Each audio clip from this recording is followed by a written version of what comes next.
Well, hello, everybody. Welcome to the next episode of BBS Film Productions Final Cuts podcast. And I have a special guest here. Actually, you're probably the farthest away that I've ever had a guest, ever. Oh, really? Yeah. So we have Wayne Donnelly here. He helps men, well, he's a business coach and also a hypnotist, which I can't wait to hear more about. He helps men create the best life they can through behavior, achievement, and mindset. He does this professionally and personally for people. So, Wayne, thanks for being on our show. Look forward to talking to you. Yeah, I'm really looking forward to it too, Dan, and thanks for inviting me. It's great to be here. It's just after 8 o'clock in the morning for me on Wednesday. I think you're Tuesday evening or afternoon. That freaked us out because yesterday we were supposed to have a meeting and we were a day up different. And you're saying, I'll call you Wednesday. And I'm like, wait, no, what? It was so weird. Yeah. But that's cool. It's a different culture. It's awesome to be able to talk to people from all around the world now. So, hey, tell us a little bit about yourself and what you're doing now. Okay. Well, what I'm doing is helping people change their lives by getting inside them unconscious mind, that deeper mind, so we can change the programs inside them so they can change their life. Yeah. It's a really interesting area because once you change the mindset and the beliefs that you have, because it's our beliefs, they call it the BS, belief systems, that hold us back from being all that we can be. Right. Then when we change the mindset, we can change the actions we take and then the achievements we make. So I call it an MBA, mindset, behavior, achievement. So it does make a change in one's life. Yeah, that's a great acronym.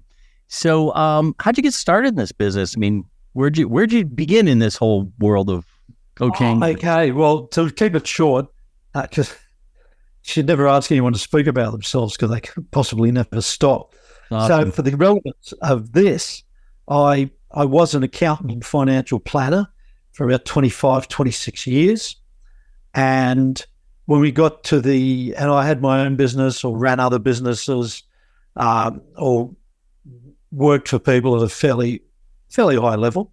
Mm-hmm. And we get to December 2008 and the GFC hits, everything seems to stop.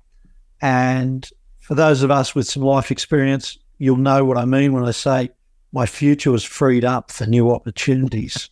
Hey, we all went through it then. You know, that was probably, other than now, I think the closest time to global economic failure. I mean, it was unbelievable. I mean, what do you think? It was pretty hard because no one needed a financial planner to tell them their money was worth half. Yeah, that just summed it up. And I had some really difficult conversations. I was running the financial planning arm of an accounting firm, and I was sent out to talk to people who wondered why that the money they thought was safe was no longer available, like in the terrible mortgage funds. Yep. So I was out there, and I had to figure out pretty quickly how to survive. Mm-hmm. Mm-hmm. So I just took on some contract work for a while, lost a lot of things, ended up going bankrupt. So there's some challenges there. And I thought, well, I've got to start again. And I didn't want to go back into corporate because I've had a gut full of the politics and bureaucracy. So I got a coach to help me figure out where am I going, the next stage of life. And I look back at some experiences around 2005 where I went into depression after spinal surgery. The sport that I loved, that I was passionate about, which is this picture here, surfboat rowing. I don't know if you guys are very familiar with it. No. So we have a boat, there's 4 guys, backs to the ocean and to the waves. And you have a guy at the back who is the position is called a boat sweep. Mm-hmm. And he was our coach. And it's a very repetitive action, the rowing. if you do not have the right technique, and we're going through waves, you're getting bashed all the time. Yeah. Jarring. And I ruptured my disc at L4, L5. And after a few months, I couldn't roll over in bed without crying. And take 40 minutes. I ended up having surgery. I went to a neurosurgeon on a Friday afternoon. He said, go and have a meal, come back to emergency, and we'll operate in the morning, or you're a paraplegic. Wow. Which is pretty confronting. Yeah. So turned up in emergency, couldn't get to bed till 2 or 3 in the morning. I was just laying on a concrete floor. I was in so much pain. I got to bed, and as I was laying in bed, they gave me a drip but no catheter, so they were filling me up with fluid. I couldn't pee. And as I was laying there in bed, the feeling disappeared, started in my toes, worked its way up my legs. I was losing feeling. Wow. I got up to my hips, roughly equivalent to where the L4, L5 is, and I had no feeling. And I thought, that's it. Oh no, I'm not going to make it. And they took me into surgery about 6 o'clock, 6:30. And I woke up that afternoon. The surgeon said, look, it's okay. You're not going to be a paraplegic, but it's always a but. Yeah. Don't cough, don't laugh, don't move too much, because if you get any blood on your spine, you're a paraplegic. So I sort of, for the weekend, I'm just laying in bed. Wow. And so on in me. And just, how long did you have to do that? Until Monday morning, when the surgeon came back to work. And oh wow. So I was apprehensive. Yeah. Tense out of the weekend. Sure. And then on the Monday morning, he said, look, things have worked out well. You could, feel my toes. I could feel my toes and all that sort of thing. And he said, it's another but. He said, it had 2.5 litres of fluid on your bladder, which was the hospital's fault because they put in the drip, no catheter. Yeah. And he said, we drained it, but your muscles are probably so weak, you'll never use your bladder again. I'll give you 1 day to use it. You're going to pee 3 times, 300 mil. Oh, man. Like no pressure. Yeah. If you perform, you're okay. If you don't perform, then we whack in a bladder bag tomorrow morning. Oh, man. So I bet you tried your hardest. Right. That works against you too. Performance anxiety. Yeah, right. They know about that. Oh, so unfortunately, my fitness was on my side, had good muscle tone, and I performed. And I had a couple of days more, and then I went home. Yeah, I think that was Wednesday, and I was okay for a week or two. I think because of the medications I had in hospital, and after a couple of weeks, I got a lot of pain coming back. Yeah, fell into depression. I got up to about, I don't know if you have Panadine over there.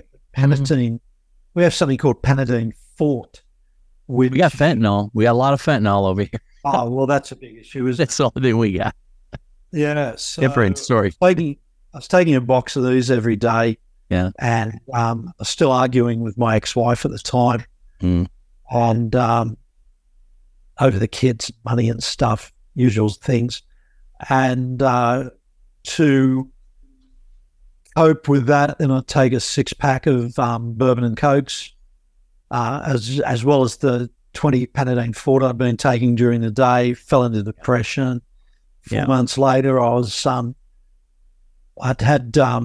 a box of opioids, which is like that fentanyl, and hid for a week. No one knew where I was, what I was doing. Pulled the sheets up, took the phone off the hook. And then I thought the following week, I'll get dressed and go to work via a local lookout. Went to the top of the lookout, jumped over the fences, stood on the cliff, ready to jump. And now I was done. That was it. That was the point. Yeah. Yeah, I'd painted myself into a corner, my self-talk, my negative story, like this powerful negative affirmation.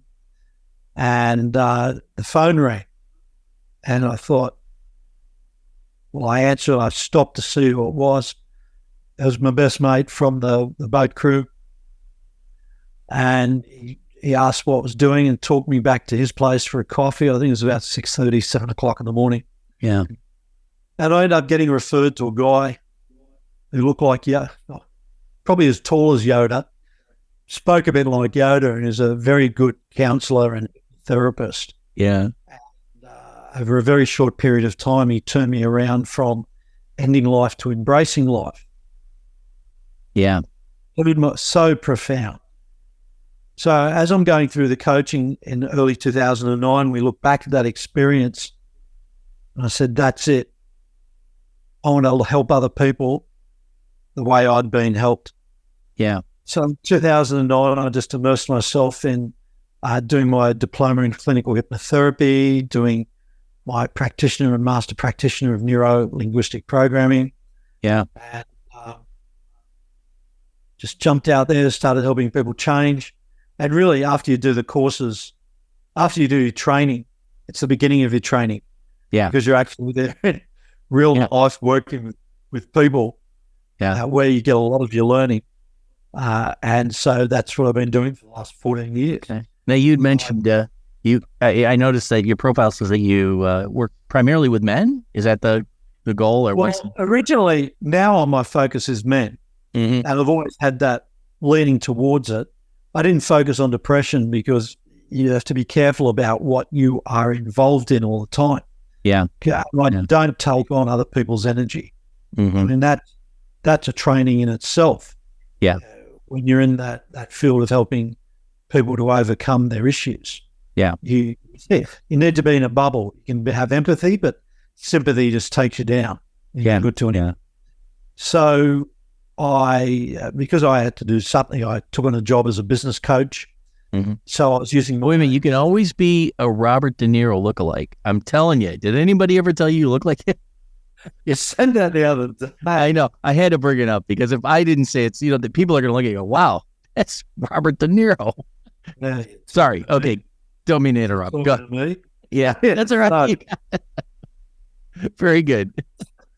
I'm sorry to interrupt. I just had to say. Good to have a laugh. That's right. So I took those things in my training, went into business coaching because with the combination of the mind and business experience, you look at any business, the business is a reflection of the owner. Right. Yeah. Yeah. So if that mind's not right, the business isn't going to be right. And true. When a business owner complains about his employees, he's got to go and look in a mirror. So whose fault is it that those employees are working there? Yeah. Who didn't create the systems? Who didn't create the filters to get the best people with the best training, get the best results? That is so true. And so few people want to take responsibility for their actions. You know what I mean? And that's really what it boils down to. That's the first step to wellness is you have to take responsibility for what you're doing. Yeah. Look in that mirror. Mm-hmm. Some of the most powerful work is when I lead people to look in the mirror. Yeah. Or if we're on Zoom, look at that reflection. Don't look at me. Look at your own. Look at your face. Look at yourself as though you're eyeballing the truth. Yeah. So true. So one thing I wanted to touch on was you mentioned you're a hypnotist. Now, how does that play in your therapy, and how does that work? I was wanting to see if you could hypnotize me, but I don't think you could just without knowing me. But you never know. Oh, you could. Yeah. Not with that attitude, Dan. Sorry. I just thought. Good point. You got to want to be helped. I know. Well, I'll give you a quick demo. Did we do this the other day with the relaxation? I don't think so. No. Okay. Here's a quick one. This will take you to the edge. It'll demonstrate the power of your mind. You're not going to lose control. You're not going to pluck like a chook or a chicken, rather. Chook is a bit of an Aussie phrase there. Okay. Is that like a chicken? That is a chicken. Okay. You're not going to do this. Okay. Because this is all about, in this instance, it'll take a minute. It'll be a demonstration to you of the power of your mind. Okay. Reality you can create. So you can join in with us if you're watching this recording. Just close your eyes That's right. Just take a deep breath in through your nose, fill your lungs. And as you breathe slowly out through your mouth, just give yourself permission to relax. That's it. When you finish breathing out, take another deep breath in, filling your lungs. That's right. And this time as you breathe out slowly through your mouth, just imagine waves of relaxation are washing over your body, from the top of your head, down through every muscle, every cell, every fibre, cleansing, renewing, refreshing, relaxing even more deeply, washing out through your feet, the tips of your toes. Now do an internal scan and look for the most relaxed part of your body. It could be your left foot, your right foot, your left hand, your right hand, or somewhere else. And when you find it, acknowledge the most relaxed part of your body. You got it? Just nod when you got it. Tap into it and allow yourself to draw into the most relaxed part of your body and bring all this relaxation up into your eyes. First of all, into all the muscles and micro muscles in and around your eyes, until all the little muscles and micro muscles in and around your eyes are so limp, loose and relaxed. They just take a holiday and don't do anything for a little while.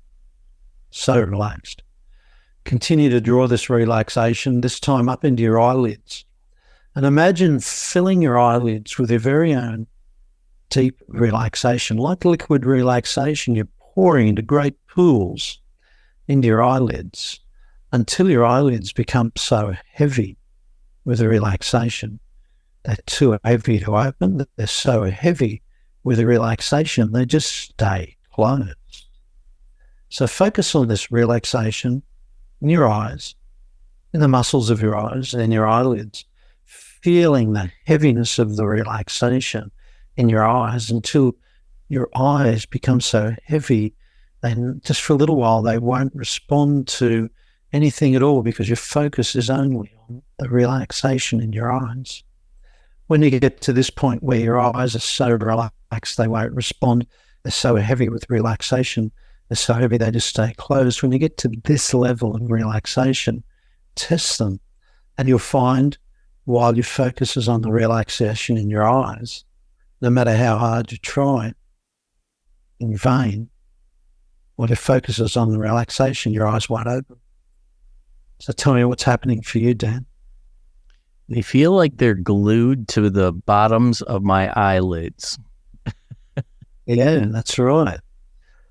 This is called eye catalepsy. It's a hypnotic phenomenon. Now, when I click my fingers, that's right. You can't. I did it already. Sorry. So if you're still watching and your eyes are closed, when you hear the click of my fingers, you'll be able to bring your awareness back to the external and open your eyes. And that would do it. That's a just in case for those people who don't. Dan. What was that like for you? It felt really good. You know what was weird? The most relaxed part of my body was the top of my head. It was just so calm. I was like, it was almost tingling. And I'm like, wow, this is really cool. You got it down. That's fantastic. I could see that. Yeah, it took 2 minutes. I'm sorry. It was twice as long as I said. But that's okay. Wow. Now, if I start when we're looking later. Yeah, when we're going into that place, and you get that sort of response, then that's the gateway to going even deeper to do the reprogramming. So I almost equate that to praying to some extent, because when I pray, you almost go into that area. You know what I mean? It seems to me that's the way I look at it sometimes. Yeah, well, when you go into that place, into that depth, it's theta.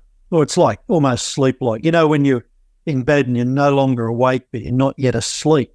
Yeah. That's space. And that is when naturally your unconscious mind is more open to taking on suggestions. Yeah. Yeah. So if your partner's dropping off to sleep, if you're watching this and you want to drop in some suggestions, wait till they're almost just going off in bed. That's a good time to put in a casual suggestion. I have some ideas on that. I have to tell you. I'll tell you off there, but that's another story.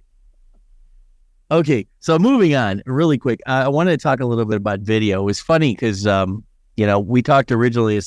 We were talking and I said earlier, and I said, you ever think of doing like video? And you're like, oh my God, I got videos all over the place. So I went on your YouTube page. I'm like, wow, they're everywhere. So how do they play a role in what you're doing? Just getting the message out. Yeah. Because I want to get, you're using social media for attraction marketing. Yeah. People get a sense of you. If you just hear the voice, if you go into the old studies, words are 7%, tonalities 38% of communication. Yeah. 55% of communication is the body language, that sense, all the non-verbal stuff. Yeah. So video gives people a better idea of who you are than just listening to a recording. Yeah. Yeah. Because if you've been on a phone call, you develop a mental picture of that person, then you get a shock when you actually meet them. Yeah. So all those videos I've got on social media and YouTube, there's several hundred there. And you get a talk on different topics around mindset. Yeah. How you can change your mind, tips for doing certain things with your mind. I think it gives people a better sense of who you are. It's a more rounded picture. Right. Until we actually get to the place where we have a chat online and it's more one-on-one and this format is quite good. Right. That's true. And I see that more and more. It helps build the personality of not only the individual, but if you're a member of a company, you kind of get the personality of the company by talking to the owner a little bit, and their values and everything that they do. So yeah, that's cool. So what do you see the future of your industry right now? And how do you envision things going? Oh, see the crystal ball. That's right. Well, obviously video and Zoom is probably going to be a big part of it, right? Well, we've seen that change in the last couple of years through various circumstances. Yeah. Traditionally, coaching previously would have been done face to face. You go to someone's office, or you get together in a group in an office somewhere, or you may have done it in. I tell you what would have been hard in the older days, doing it on phone, to get group and conference phone calls. Yep. Because you're really reaching out, so you only had your words and your tonality. Yeah. So from a hypnosis point of view, you would have had to been very good at conversational hypnosis. Yeah. Which was for those who are familiar with that area, you would have been using a lot of Ericksonian type of things, or NLP since the 70s. Yeah. But the video just gives us so much more. And then we go deep fake AI. Can AI, because AI is being used to replace a lot of professional industries. Yeah. The accounting profession, the legal profession, and a lot of different things, because the AI can just go back and research precedents, research the law, if you call it research, and just come up and say, bang, this is what it is. You know what's strange, though? It's not perfect. It's not perfect yet.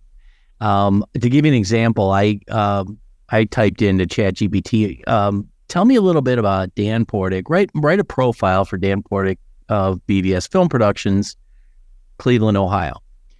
And it came back, I think a 500-word profile. And it came back so off base. It said I was the director of the Titanic with Martin Scorsese. I was friends with him. We've known each other for years, and it couldn't find certain things, so it just filled it in with what it thought could be correct. Oh, wow. Is that something? I could use that as a marketing tool for you, Dan. I'll sell it to you. Don't worry. With people, get your community to say, hey, if it's true or false. This is ChatGPT, getting people involved. That's right. I'm going to do that. That's a brilliant concept. I don't know why it does that, but it's really weird that way. So then do we go to the next step where it's machine learning? Yeah. because then it can perfect itself, get the feedback, and keep improving and enhancing itself. And even with the coaching and therapy work, that is two things that are in that work. Me interpreting the responses from the client or the group to ask the next question, looking for them to make a breakthrough. That's one part of the work. The other part of the work is I've got no idea what's going on in their unconscious mind. Yeah. I don't know. I can't say, yeah, I know all about your unconscious mind. I don't know all about my unconscious mind. How am I going to know all about your unconscious mind? Right. Although there are studies that have been done, and I think there's things being done covertly as well as overtly, is depending on what you're looking at on the screen and your camera's watching you, it can monitor your eye movements, facial expressions, linking into what the content is on your screen and measuring your responses you may not even be aware of. Right. Facial tics and things like that. Yeah. Right. Yeah. A friend of mine who is based in Australia, and he's called the human lie detector, Steve Van Aperen, incredible guy. Yeah. And he's using technology for his years of experience in law enforcement, lie detection, and so on, where because of a database and a history of human responses to truth and lies, it can detect like that with the possibility of whether you are telling the truth, stretching the truth, or telling downright lies. Yeah. Well, I still think AI is a pretty far away from a standpoint of being able to do therapy right now for all the reasons you just mentioned, right? So, but I think there's potential that it'll be a good assistant, I think, moving forward. It could be, because when you're working with another human, it's not just the physical, mental, emotional, it's going into the spiritual, and then you're going into like from the conscious to the unconscious to the universal consciousness. Yeah. Yeah. Where we're all connected. We can't be not connected. Right. Like there's energy, there's force. When you look at a lot of self-improvement literature, if you're going through history, a lot of the lights that have gone before us talk about tapping into a universal field. How can a machine tap into a universal field of consciousness? Right. Just who we are. That's deep. That's deep. That's where I go, Dan. I see that. I see that. So what about someone new that's starting in this industry that wants to do what you're doing right now? What would you suggest a younger you starting? What would you tell them right now?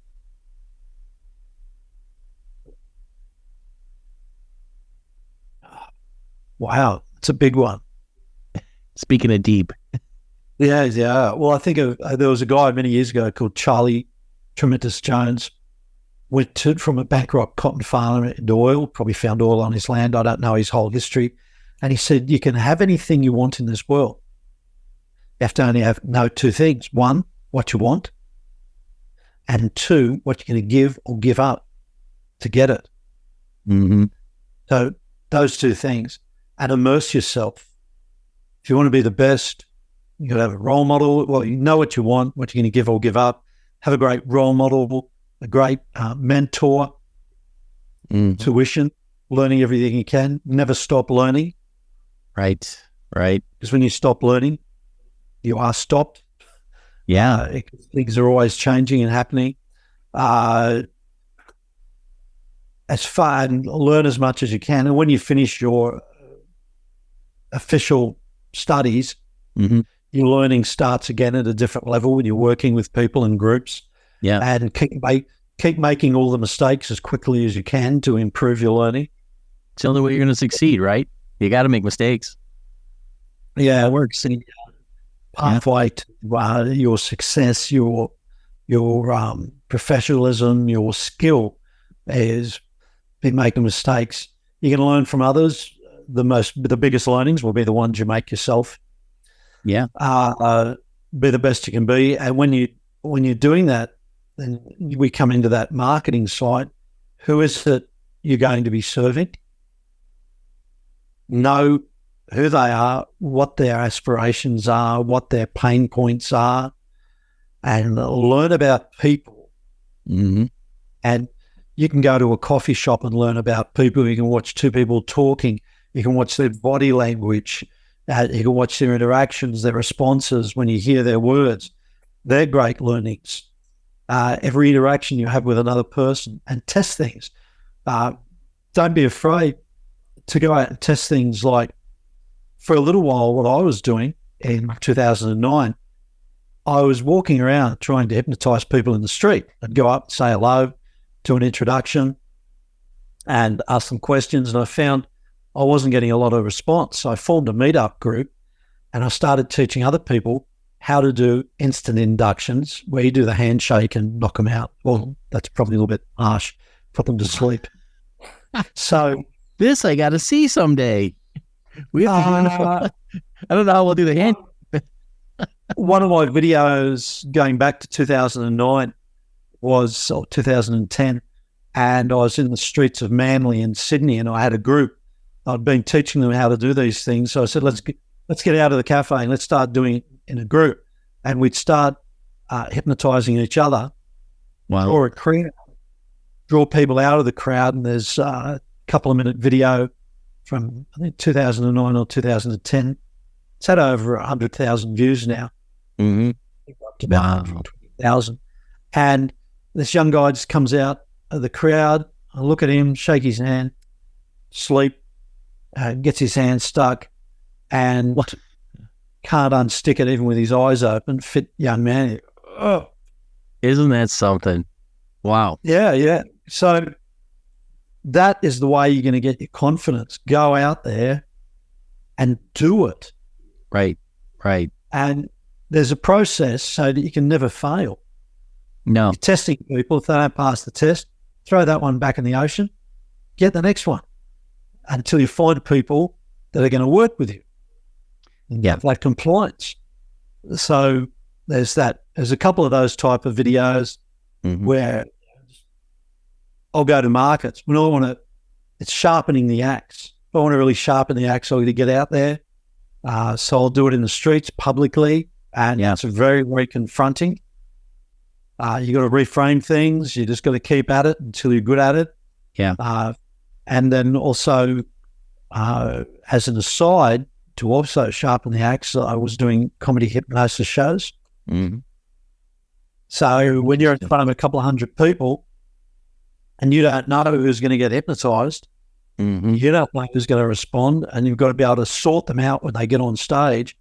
And then you've got to be able to produce a show which entertains people and give people a good experience so they feel better when they leave the show than when they walked in. Right. Wow. That's another level of skill development. So when I've got people one-on-one or in a group online, no problem. Wow. Push yourself to the limits and then keep pushing. How far can you go? Wow. That's good advice. Very good. Well, Wayne, I got to tell you, this has been very interesting. And I know when I first talked to you, I was like, I got to get this guy on the podcast. When you said hypnotist, I was like, wow, this is cool. So it was really interesting. And I think our listeners are going to get a lot out of this. So if anybody's interested in working with you, how can they reach you? It's a very simple, just send me an email, because I imagine most of your listeners are going to be in the US or North America. So just send me an email, hello@waynedonnelly.com. So that's WAYNE. Oh, you can see it on the screen. DONNELLY.com. Right. And we'll tee up a chat, because I always like to speak to people, scope it out, see what the things are that they're wanting to rearrange in their mind, or what goal they would like to be able to achieve over a given amount of time. And we scope it out and see what we can come up with a solution for them. Wow. Well, fantastic. Well, I really appreciate you being on our show, and I'm sure you'll be hearing from some of our listeners shortly. So, good. Awesome. Thank you. Thanks so much.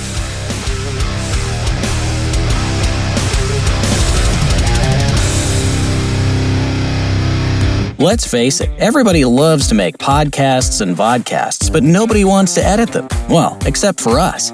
At Premier Podcast Productions, we professionally edit and distribute podcasts and vodcasts for companies around the world. Our process is simple and affordable, allowing you to stay focused on what you do best, developing great content and building your subscriber base. From recording and editing to final distribution and marketing, we can help every step of the way to make your podcast stand out and get the results it deserves. Contact us today at premierpodcastpros.com to take your podcast to the next level.